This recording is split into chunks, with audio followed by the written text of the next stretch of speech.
Hello everyone. Before I start my presentation, I will introduce myself first. My name is Agung. I'm from IKI Computer Science. My student number is 2021 15 10 and 48.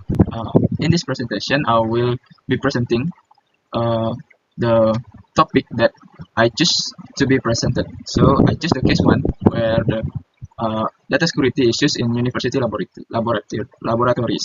So this case highlight a critical situation where a lack of proper authentication and access control. So these two things has led to unauthorized authorized access and the data tampering on laboratory computers. So in this case, many students report losing their final project data, which could have been prevented with the better security measure. So let's get started. In this presentation, I will explain how we can address this issue by applying the CIS security.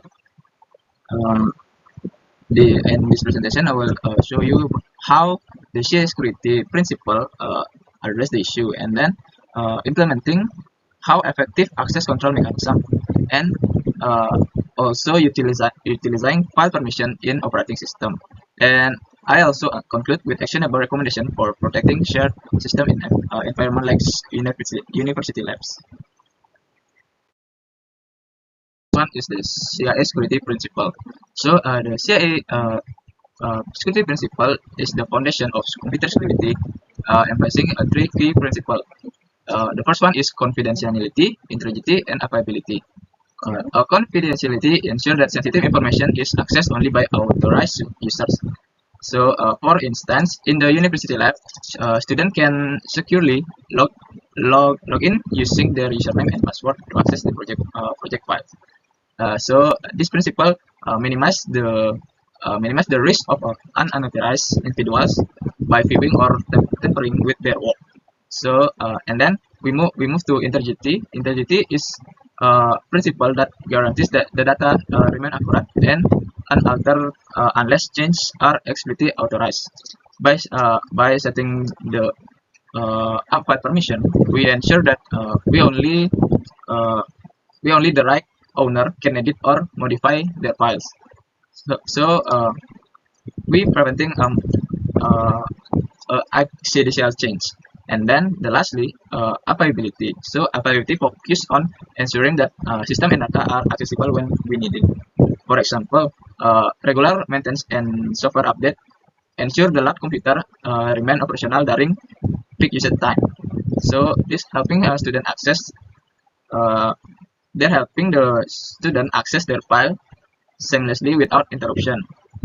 So these three principles can be protect the lab environment from various security risks. Access control mechanism. These access control mechanisms are essential to prevent unauthorized use of shared system like lab computers and so on. So the first mechanism I use to explain is the password protection, where every user is assigned a unique username or password by using a strong password policies such as minimum length, complexity, and periodic updates. So this strong password ensure that passwords are difficult to guess. Furthermore, passwords are securely hashed using algorithm like bcrypt, and then making them unreadable even if stolen. And then I have biometric authentication. This this access control is a more advanced approach that use unique biological traits such as fingerprint or face recognition.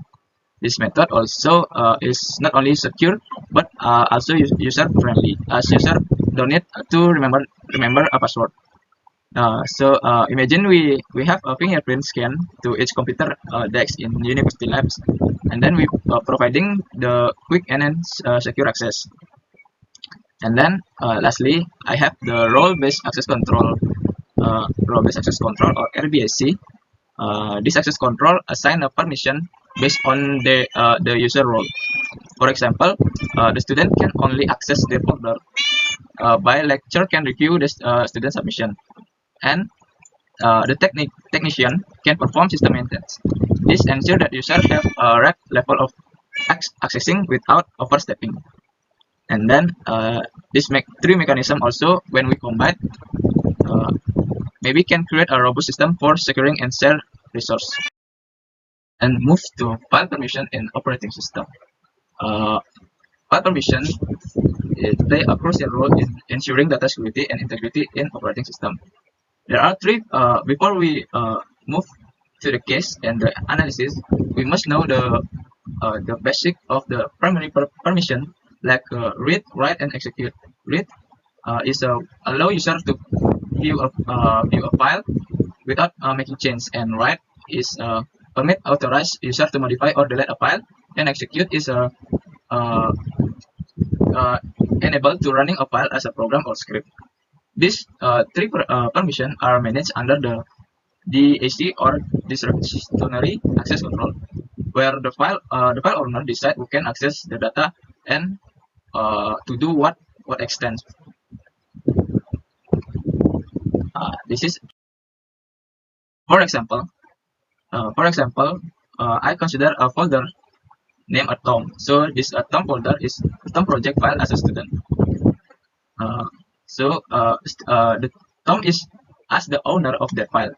The owner is given a read-write permission to work on the project. At the same time, the others, including classmates, are restrict from the accessing this file by ensuring the privacy. And then the lecturer might have a read-only access to review the submission, while the system administrator can be high-level permission for maintenance the tasks.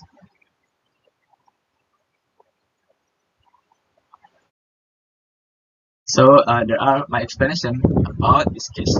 In conclusion, a protecting shared lab environment requires a combination of robust security, like security principle, access control mechanism, and proper permission.